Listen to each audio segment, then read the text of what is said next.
Parmi les candidats les plus attachants de cette 17e saison de L'amour est dans le pré, Alain.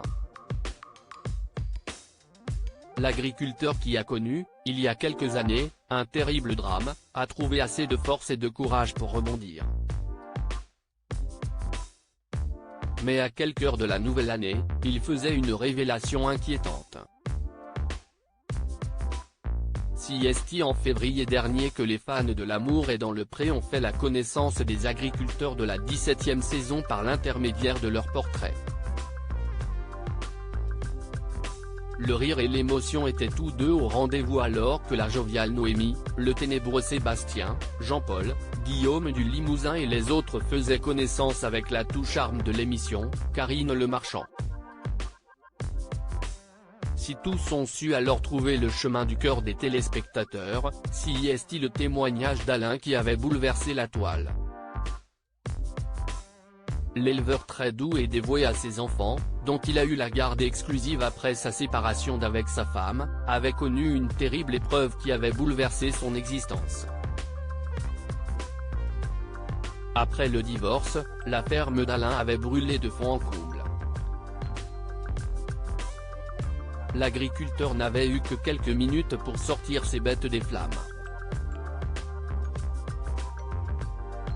Ces chiens n'étaient pas parvenus à se sortir du brasier, j'ai essayé de pousser la porte pour sauver les chiens, mais je n'ai pas pu, se souvenait l'Auvergnat, le regard hanté. Accident ou geste de malveillance ? De quoi émouvoir les amis des bêtes qui ont pu constater, au fil de l'émission, que la nouvelle exploitation d'Alain était ni plus ni moins que le paradis des animaux. Ceux qui ont continué à suivre ses aventures se sont attachés à la chienne Oki et aux autres toutous qui mettaient leurs pas dans ceux de l'agriculteur. Pourtant, le 31 décembre, c'est un Alain préoccupé qui a pris la parole au travers d'une story Instagram. Il a en effet révélé que ses chiens étaient chez le vétérinaire, et la situation était grave. Je voulais vous donner des nouvelles, les chiennes ont été empoisonnées, je ne sais pas comment, a-t-il déclaré l'air soucieux.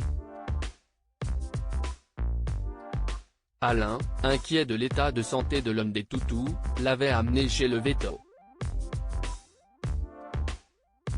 Dans la foulée, les autres chiens étaient, eux aussi, tombés malades, je ne sais pas comment, je ne sais pas pourquoi, expliquait l'ancien coup de cœur de Jean-Noël qui annonçait que les toutous étaient pour l'heure traités avec de la vitamine K1. Cette dernière permet, à condition de l'administrer assez rapidement, d'offrir un pronostic favorable en cas d'ingestion de raticides anticoagulants, par nos petits compagnons. Alors s'agit-il là d'un bête accident ou d'un geste de malveillance ? Pour l'heure en tout cas, Alain n'a plus donné de nouvelles et l'inquiétude de ses abonnés est à son comble.